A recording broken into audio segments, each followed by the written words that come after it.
Dairy by Ramya. ఈ రోజు వీడియోలో బేకరీ స్టైల్లో చాక్లెట్ కేక్ రెసిపీని షేర్ చేస్తున్నానండి. మస్ట్ ట్రై రెసిపీ అండి, చాలా ఈజీగా అయిపోతుంది. బేకరీలో దొరికే టేస్ట్ తో పాటు స్పాంజినెస్ కూడా సేమ్ అలాగే ఉంటుంది. ఎప్పుడైనా గెట్ టుగెదర్ పార్టీస్ కి, ఇంట్లో బర్త్డేస్ కి, లేదంటే పిల్లల స్కూల్లో చేసే ఫుడ్ షేరింగ్ లో కూడా ఈ చాక్లెట్ కేక్ ని చేయండి, అందరికి తప్పకుండా నచ్చుతుంది. ఇంకా లేట్ చేయకుండా రెసిపీ డీటెయిల్స్ ని చూసేద్దామండి. వెడల్పటి బౌల్ తీసుకొని అందులో రూమ్ టెంపరేచర్ లో ఉన్న 3 ఎగ్స్ వేసుకోవాలి. ఎగ్స్ వేసేసాక విస్కర్ తోటి అదంతా కూడా బాగా కలిసేలా మిక్స్ చేసుకోవాలి. 1 నిమిషం పాటు ఒకటే డైరెక్షన్ లో మిక్స్ చేసేసాక రూమ్ టెంపరేచర్ లో ఉన్న పాలని అరకప్పు వరకు వేసుకోవాలి. కేక్ ఎప్పుడు చేసినా సరే పాలను వేడి చేసి చల్లార్చి కూడా వేసుకోవచ్చండి. ఇందులోనే రూమ్ టెంపరేచర్ లో ఉన్న అరకప్పు పెరుగు, వంటకు వాడే నూనెని ఒక అరకప్పు వరకు వేసేసుకోవాలి. మరీ ఘాటు స్మెల్ వచ్చే పల్లీల నూనె, నువ్వుల నూనె అలా కాకుండా సన్ఫ్లవర్ ఆయిల్ ఇలా ఏదైనా యూస్ చేసుకోవచ్చు. ఆయిల్ వేసేసాక అన్సాల్టెడ్ బటర్ 1/4 కప్ వేసుకోవాలి. ఇందులోనే 2-3 టీ స్పూన్ల వెనిలా ఎసెన్స్ వేసేసాక విస్కర్ తోటి నెమ్మదిగా అంతా కలిసేలా మిక్స్ చేసుకోవాలి. ఇలా వెట్ ఇంగ్రీడియంట్స్ అంతా కూడా బాగా కలిసేలా మిక్స్ చేసేసాక షుగర్ ని గ్రైండ్ చేసి మెజర్ చేస్తే 1.5 కప్పు వరకు షుగర్ పౌడర్ ని బౌల్ లోకి వేసేసాక ఒకసారి విస్కర్ తోటి షుగర్ అంతా కూడా బాగా కలిసేలా మిక్స్ చేసేసుకుందాము. ఇలా అంతా బాగా కలిసేలా మిక్స్ చేసేసాక బౌల్ మీద జల్లెడ పెట్టుకుని అందులో 1.5 కప్పు మైదా వేసుకోవాలండి. బేకరీ స్టైల్లో కేక్ చేసేటప్పుడు మైదా యూస్ చేస్తేనే దాని టేస్ట్ పర్ఫెక్ట్ గా ఉంటుంది. ఇందులోనే 1 కప్పు వరకు cocoa powder, 1.5 teaspoon baking powder, 3/4 teaspoon baking soda వేసాక 1/4 టీ స్పూన్ సాల్ట్ వేసుకుని వీటన్నిటిని కూడా ఒకసారి జల్లించేసుకుందాము. ఇలా జల్లెడలో వేసి జల్లించడం వల్ల అన్ని కూడా ఈవెన్ గా బౌల్లోకి రావటమే కాకుండా అందులో గట్టిగా ఏదైనా ఉండిపోయినా సరే అది తొందరగా కేక్ లో మిక్స్ అవ్వదు. కాబట్టి జల్లెడలో వేసుకుంటే మనకి ఇలా గట్టిగా కనిపించినప్పుడు స్పూన్ తో ప్రెస్ చేసేసుకుంటే సరిపోతుంది. అలా జల్లెడలో ఉన్నదంతా కూడా బౌల్ లోకి వేసేసాక విస్కర్ తోటి అంతా కలిసేలా ఒకటే డైరెక్షన్ లో మిక్స్ చేసుకోవాలి. కేక్ బ్యాటర్ ని ఎప్పుడైనా సరే నెమ్మదిగా మిక్స్ చేసుకోవాలండి, మరి ఓవర్ స్పీడ్ గా మిక్స్ చేసుకోవద్దు. ఒకటే డైరెక్షన్ లో అంతా కలిసేలా నెమ్మదిగా విస్కర్ తో మిక్స్ చేస్తూ ఉంటే బ్యాటర్ కన్సిస్టెన్సీ ఇలా వచ్చేస్తుంది.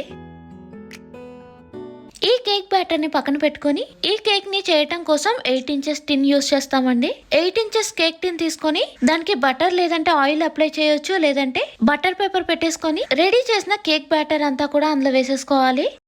ఇలా కేక్ బ్యాటర్ అంతా వేసేసాక కేక్ టిన్ ని ఒకసారి ట్యాప్ చేసుకుందాము. ఇలా ట్యాప్ చేయటం వల్ల అందులో ఏదైనా ఎయిర్ బబుల్స్ ఉంటే పోతాయి. ఇలా స్క్వేర్ షేప్ లో ఉన్న టిన్ అయినా యూస్ చేయొచ్చు, లేదంటే సర్కిల్ షేప్ లో ఉన్న టిన్ అయినా యూస్ చేసుకోవచ్చు. ఈ టిన్ ని 10 నిమిషాలు ప్రీ హీట్ చేసిన ఓవెన్ లో 175 డిగ్రీస్ దగ్గర 35 to 40 మినిట్స్ వరకు బేక్ చేసుకోవాలి. టూత్ పిన్ క్లీన్ గా వచ్చేంత వరకు కేక్ ని బేక్ చేసేసాక కేక్ టిన్ నుండి కేక్ ని సపరేట్ చేసేసి కేక్ ని కొద్దిసేపు చల్లార్చుకుందాము.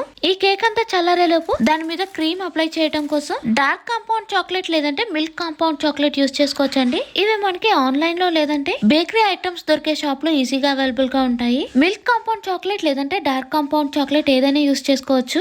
ఒకవేళ డార్క్ కాంపౌండ్ చాక్లెట్ యూస్ చేస్తున్నట్టయితే కొద్దిగా షుగర్ పౌడర్ అనేది ఎక్కువగా యూస్ చేయాలి, ఎందుకంటే అది కొద్దిగా చేదుగా ఉంటుంది కాబట్టి. అదే మిల్క్ కాంపౌండ్ చాక్లెట్ యూస్ చేస్తున్నట్టయితే షుగర్ పౌడర్ కొద్దిగా 2 టేబుల్ స్పూన్ల వరకు వేసుకున్నా సరే సరిపోతుంది. ఫస్ట్ అయితే మిల్క్ కాంపౌండ్ చాక్లెట్ ని కట్ చేసేసుకుందాము. ఇలా చిన్న పీసెస్ గా మిల్క్ కాంపౌండ్ చాక్లెట్ ని కట్ చేసేసాక ఏదైనా చిన్న సైజ్ ప్యాన్ తీసుకొని అందులో 1 కప్పు వరకు ఫ్రెష్ క్రీమ్ లేదంటే విప్పింగ్ క్రీమ్ వేసేసాక ఇందాక కట్ చేసిన మిల్క్ కాంపౌండ్ చాక్లెట్ ని 150 గ్రాములు వేసుకోవాలి, అంటే దాదాపుగా 1 కప్పు. ఇందులోనే 2 టేబుల్ స్పూన్లు మెల్ట్ చేసిన బటర్ వేసాక మిల్క్ కాంపౌండ్ చాక్లెట్ యూస్ చేస్తున్నాం కాబట్టి 2 టేబుల్ స్పూన్ల వరకు షుగర్ పౌడర్ ని యూస్ చేయాలి. అదే డార్క్ కాంపౌండ్ చాక్లెట్ యూస్ చేస్తున్నట్టయితే షుగర్ పౌడర్ ఇంకొంచెం ఎక్కువగా యూస్ చేయాలి. ఇలా ప్యాన్ లోకి 4 ఇంగ్రీడియంట్స్ వేసేసాక ఈ ప్యాన్ ని ఇప్పుడు స్టవ్ మీద పెట్టుకుని స్టవ్ ని లో ఫ్లేమ్ లో పెట్టి ప్యాన్ లో ఉన్నదంతా కూడా బాగా మెల్ట్ అయ్యేంత వరకు స్టవ్ మీద పెట్టుకోవాలండి. లో ఫ్లేమ్ లో మాత్రమే కుక్ చేయాలండి, మరి మీడియం ఫ్లేమ్ లో పెట్టినా సరే అడుగు మాడిపోయిందంటే అదంతా కూడా మాడిపోయే స్మెల్ వచ్చేస్తుంది.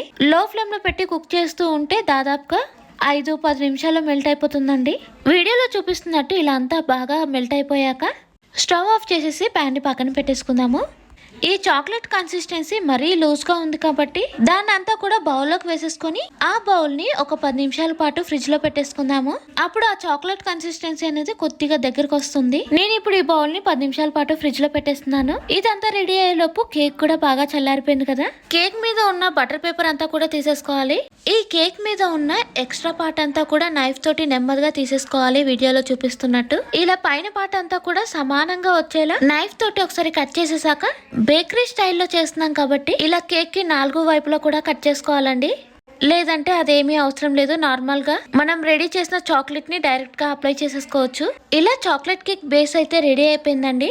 ఈ చాక్లెట్ కేక్ బేస్ ని కావాలంటే హాఫ్ గా కట్ చేసుకొని 2 సార్లు ఈ చాక్లెట్ క్రీమ్ ని మనం అప్లై చేసుకోవచ్చు. లేదంటే వీడియోలో చూపిస్తున్నట్టు కేక్ మీద మాత్రమే అప్లై చేయవచ్చు. ఇలా కేక్ మీద అంతా కూడా మనం రెడీ చేసి పెట్టిన చాక్లెట్ గనాష్ అంతా కూడా అప్లై చేసేసుకోవాలి. కేక్ బేస్ నుండి కేక్ గనాష్ వరకు టేస్ట్ అంతా కూడా పర్ఫెక్ట్ గా ఉంటుందండి. ఒక్కసారి ఈ చాక్లెట్ కేక్ ని ఇంట్లో ట్రై చేస్తే బేకరీలో చాక్లెట్ కేక్ కొనడం మానేస్తాము. ఈ చాక్లెట్ కేక్ టేస్ట్ నుండి స్పాంజినెస్ అంతా కూడా సేమ్ బేకరీలో ఉన్నట్టే ఉంటుంది. ఈ కేక్ ని ఫ్రిడ్జ్ లో పెట్టినా సరే అదే స్పాంజినెస్ ఉంటుందండి. ఎక్కడ హార్డ్ గా అవ్వదు. దీని మీద కావాలంటే డెకరేట్ చేయొచ్చు, లేదంటే ఇలా పీసెస్ గా కట్ చేసేసుకోవచ్చు. మనకి నచ్చిన సైజ్ లో పీసెస్ గా కట్ చేసుకుని బాక్స్ లో పెట్టి 2-3 రోజుల వరకు ఫ్రిడ్జ్ లో స్టోర్ చేసుకోవచ్చు అండి. మస్ట్ ట్రై కేక్ రెసిపీస్ లో ఈ చాక్లెట్ కేక్ కూడా ఉంటుంది. అంతే అండి, బేకరీ స్టైల్లో చాక్లెట్ కేక్ అయితే రెడీ అయిపోయింది. ఈ రోజు వీడియోలో షేర్ చేసిన చాక్లెట్ కేక్ మీకు నచ్చినట్టయితే వీడియోని తప్పకుండా లైక్ చేసి మీ ఫ్రెండ్స్ అండ్ ఫ్యామిలీ మెంబర్స్ కి షేర్ చేయండి. ఇంకో మంచి వీడియోతో మళ్ళీ కలుద్దాం. Thank you for watching. By by.